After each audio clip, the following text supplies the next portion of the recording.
When it comes to Polkadot and its native token called DOT, am I concerned? The answer is no, absolutely not.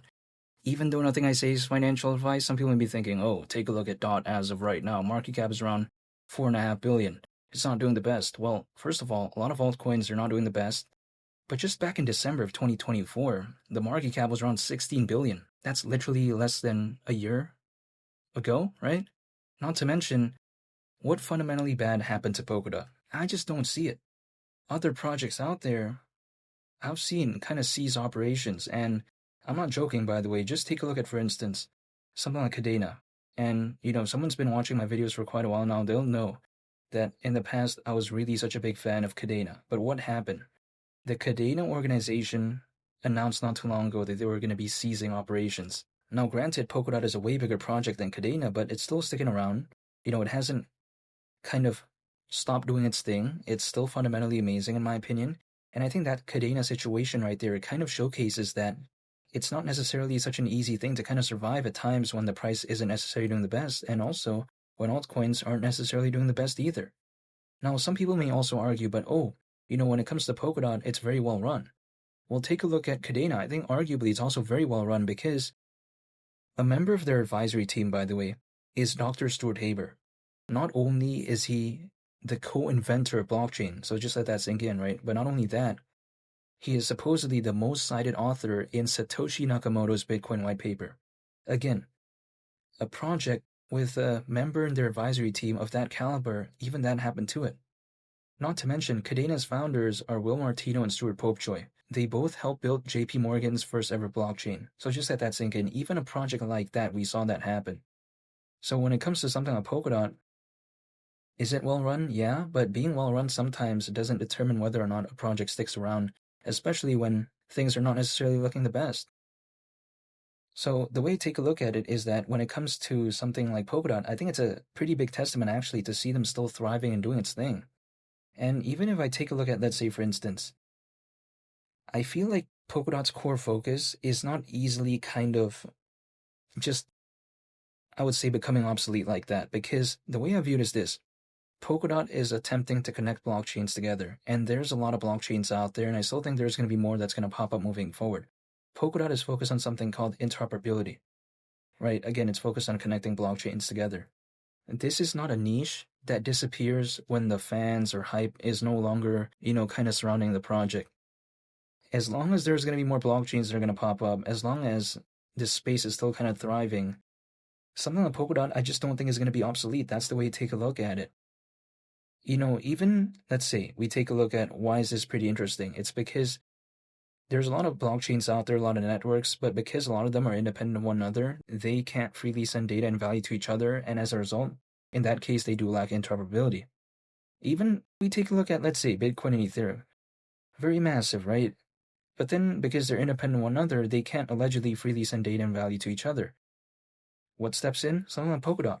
So that's how cool I think Polkadot is, and I think, if anything, it kind of showcases the testament to the use case of something like Polkadot, because I don't think it's such a bad use case. It may seem kind of simple, but it's not such a bad use case in my opinion. And even if we take a look at Polkadot, I think it has a robust sort of system, because if we take a look at Kusama, right? Kusama is basically the canary network to Polkadot. Now, some people may be thinking, how does this even help Polkadot? It's kind of like a funneling system, the way I view it, because projects that usually want to launch on Polkadot, they're typically going to launch on Kusama first as a way to kind of test out the project before later moving on to Polkadot. But not every single project does that. I mean, we take a look at Moonifer, which is on Kusama. But then the advantage that Kusama, I think, has is that it's easier to make changes on, supposedly, when compared to Polkadot, and also it's allegedly cheaper to rent building space when it comes to Kusama when compared to Polkadot. So just imagine this. Polkadot already has a good use case, but then it has something like Kusama, which is helping kind of projects funnel into, I think, something like Polkadot. I think that's pretty interesting because, again, jumping straight onto Polkadot, especially if, let's say, I'm a developer, it may seem kind of like a daunting task, right? It may seem like, whoa, just straight up to Polkadot like that. But then again, there's something like Kusama, which creates more of a kind of easy transition to Polkadot later on. So yeah, when it comes to Polkadot, I still like it. I don't think it's a bad project by any means. The use case, it's not the most complicated, but I don't mind. Because I think if a project is too complicated, I think in the long term, it's actually going to work against it, because the novelty wears off. Imagine, right? Let's say I bought a pair of shoes, and the pair of shoes have this really weird way to kind of tie the shoelaces, or there's like some really weird way they kind of design the shoe. It may seem cool at first because it's like, whoa, it's so interesting, it's so unique, but eventually, I'm going to get tired of that. Eventually, I'm going to be like, okay, I just want shoes that aren't complicated. The novelty kind of wears off. So I like that when it comes to Polkadot. It's kind of not, I would say, a bad project, but then at the same time, it's kind of not that, overly complicated, which I do like. Now, when I take a look at the idea of DOT at the price of $50, it's around a 17x from here, and, the market cap at that point would be around 81.5 billion, considering current circulating supply. Like, I just haven't removed that from my mind. I'm still thinking about that, because if we take a look at something like BNP, which I get it reached a new all-time high during this cycle, whereas DOT clearly did not, right, as of right now, but I'm saying even BNB back in 2021 reached a market cap of over 100 billion. And let's just think about it. Is Polkadot more dynamic or the BNB smart chain? That's just the way I take a look at it. And that's years ago when it comes to BNB. And I don't think I've even seen an altcoin season during this cycle. So when it comes to me, I just haven't given up when it comes to Polkadot. I still like it fundamentally. I still like what they're trying to do. But ultimately, if there is even an altcoin season during the cycle, like, I'm not going to be able to find the exact moment when it comes to that. But then instead, what I do is I prepare by dollar cost averaging, holding, and just waiting. Now, people may be thinking, oh, that's not sufficient enough to prepare. Well, I disagree with that in my perspective, right? I can't speak on anyone's behalf. I'm not telling you to do anything, because if, let's say, I'm just holding, and let's say for whatever reason when I'm sleeping, or let's say I'm walking in the park or something like that, and then the market for whatever reason wakes up and I'm not checking my portfolio, I didn't have to try to time that perfect moment, right? Like, it just happened. But then because I'm holding, that holding kind of goes along with the ride. If, let's say, it does wake up. I'm not saying it will, but it wouldn't surprise me. But still, only time will tell. But that's just kind of my mentality when it comes to this, which is why, again, I haven't given up. I'm still holding. I'm still dollar cost averaging. And sure, it's kind of tough sometimes seeing DOT, just go to around $3 and then below $3. It's like, oh man, it's not really doing anything. Take a look at BNB reaching a new all-time high during this cycle, and Ethereum, right? Take a look at how well something like XRP did and all this. Totally aware of that. Also Solana.